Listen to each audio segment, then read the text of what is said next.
तो बच्चों शुरू करते हैं क्लास 8 के एक्सरसाइज 17.1 का क्वेश्चन नंबर 1। तो क्वेश्चन नंबर 1 में आपको क्या कह रहे हैं, ये आपको एक फिगर दे रखा है, इसमें ये जो शेडेड रीजन दिख रहा है आपको, इसका एरिया फाइंड करना है आपको। ये जो शेडेड रीजन है इसका एरिया फाइंड करना है। इसका एरिया हम कैसे फाइंड कर सकते हैं ये देखना है आपको। अगर आपको शेडेड रीजन का एरिया फाइंड करना है तो आप बड़े ध्यान से सुनना। अगर मैं पूरे एरिया को, ये पूरा एरिया जो शेप दिख रही है आपकी, किसकी शेप दिख रही है, रेक्टेंगल की, अगर मैं पूरा एरिया फाइंड कर लूँ और इस पूरे एरिया में से ये जो अनशेडेड रीजन है, ये जो सेमी सर्कल का एरिया है, इसको मैं माइनस कर दूं तो क्या आ जाएगा आपके पास, शेडेड रीजन का एरिया। फिर से मैं रिपीट करता हूं, अगर आपको शेडेड रीजन का एरिया फाइंड करना है तो आप पूरा एरिया फाइंड कर लें, यहाँ से यहाँ तक पूरा एरिया, और उसमें से इतना एरिया माइनस कर दे तो आपको क्या मिल जाएगा, शेडेड रीजन का एरिया। और ये सेमी सर्कल है, कैसे पता लगा आपको सेमी सर्कल है, तो आपको पता है सर्कल की शेप ही होती है। अगर मैं सर्कल का हाफ कर दूं तो क्या बन जाएगा, ये सेमी सर्कल। और सेम इसी तरह से एरिया ऑफ सर्कल क्या होता है आपके पास, एरिया ऑफ सर्कल आपको पता होना चाहिए क्या होता है, पाई आर स्क्वायर। और अगर मैंने सर्कल का हाफ कर रखा है तो एरिया ऑफ सेमी सर्कल भी क्या हो जाएगा, सर्कल का half. Area of semi circle क्या हो जाएगा, सर्कल का एरिया पाई आर स्क्वायर होता था, इसका हाफ कर दोगे तो क्या आ जाएगा, सेमी सर्कल का एरिया। अब आपको बस just area of rectangle find करना है, क्योंकि टोटल एरिया क्या होगा, एरिया ऑफ रेक्टेंगल, रेक्टेंगल की शेप है, उसमें से सेमी सर्कल का एरिया माइनस करना है, तो आपका क्या आ जाएगा, एरिया ऑफ शेडेड रीजन। बहुत सिंपल है। देखो सबसे पहले हम क्या करना है, हमें करना क्या find, area of shaded region. Shaded region का आपको क्या करना है, एरिया फाइंड करना है। तो कैसे हो जाएगा, equals to area of rectangle, total area क्या है, एरिया ऑफ रेक्टेंगल, शॉर्ट में लिख देता हूँ, ये पूरा एरिया क्या होगा, total area is area of rectangle, minus क्या करेंगे इसमें से, किसका एरिया माइनस कर दें, एरिया ऑफ अनशेडेड रीजन, कौन सा, ये कौन सा है, सेमी सर्कल। इसमें से आपको किसका माइनस करना है, एरिया सेमी सर्कल का एरिया। अब बात आती, चलो ऐसे तो हो जाएगा, अब रेक्टेंगल का एरिया हम कैसे फाइंड करें। आपको पता है एरिया ऑफ रेक्टेंगल कैसे फाइंड करते हैं, एरिया ऑफ रेक्टेंगल कैसे फाइंड करते थे आप, याद है, लेंथ इंटू ब्रेथ से करते थे हम, याद होगा आपको। ये बी है मेरा, ये मेरा बी ऐसा ही है। लेंथ क्या है आपके पास 30 सेंटीमीटर और ब्रेथ क्या है आपके पास 21 सेंटीमीटर। अब आप इनको मल्टीप्लाई करोगे, मल्टीप्लाई करके आता है 630 सेंटीमीटर। अब आप कहोगे ये कैसे आ गया, कोई नहीं, सिंपल है। देखो आपने क्या करना है, 30 को मल्टीप्लाई करना है 21 से, 1 0 जा 0 होता है, 1 3 जा 3 होता है, 2 0 जा 0 होता है, 2 3 जा 6 होता है, ये 0 है, ठीक है, 0 3 6 आ गया ना, 630 सेंटीमीटर स्क्वायर, ठीक है। एरिया है तो क्या हो गया, यूनिट सेंटीमीटर स्क्वायर, ये आपको याद रखना है। उसके बाद अब आपने रेक्टेंगल का एरिया तो फाइंड कर लिया, अब आपको फाइंड क्या करना है, ये जो रीजन है सेमी सर्कल का एरिया, ठीक है। तो आप कर लेते हैं एरिया ऑफ सेमी सर्कल।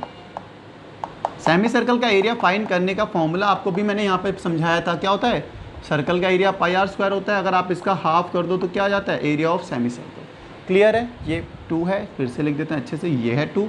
अब इसमें बड़ी बात यह है कि आपको रेडियस नहीं पता। देखो ये 21 है ब्रेथ, तो ये भी क्या होगी, टोटल 21। अगर देखा जाए तो ये क्या होगी, सेमी सर्कल की डायमीटर बन गई 21, और आपको पता है डायमीटर अगर 21 है तो रेडियस क्या होगा, डायमीटर का हाफ होता है। डायमीटर 21 है तो 21/2 क्या हो जाएगा, रेडियस। क्योंकि ये पूरी कितनी है आपके पास 21, ये देखो पूरा कितना है 21, तो ये क्या हो जाएगा, सेमी सर्कल के लिए डायमीटर बन जाएगा।